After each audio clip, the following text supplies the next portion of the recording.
In today's video, I'm going to show you how to make cartoon animation videos in just 2 minutes using Canva. You'll be creating fun and engaging animations in no time without needing any advanced technical skills or complicated software. To start, open your web browser and go to Canva's website.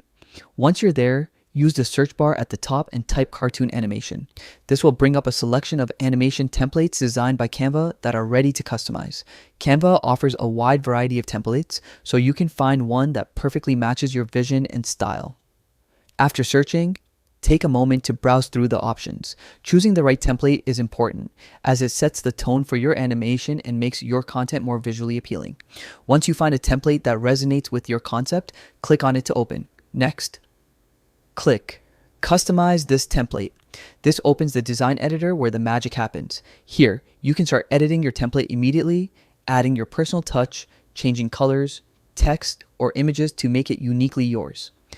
Canva makes this process incredibly easy, allowing you to focus on creativity rather than complicated technical steps. Now, let's personalize your animation. Click on the text boxes to add your story, catchy titles, or call to action prompts. You can adjust the font, size, and color to match your theme perfectly. This is a great way to make your animation engaging and aligned with your vision. Once your visuals and text are ready, adjust the animation duration. Look at the timeline below your canvas. You can drag each animation slide to extend or shorten the sequence.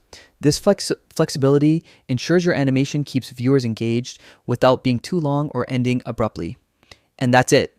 You've just created a cartoon animation video in Canva in just a few minutes.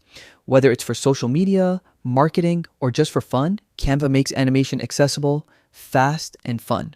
Try experimenting with different templates, text effects, and timings to see what works best for your style. The more you practice, the more dynamic your animations will become. Thanks for watching, and happy animating.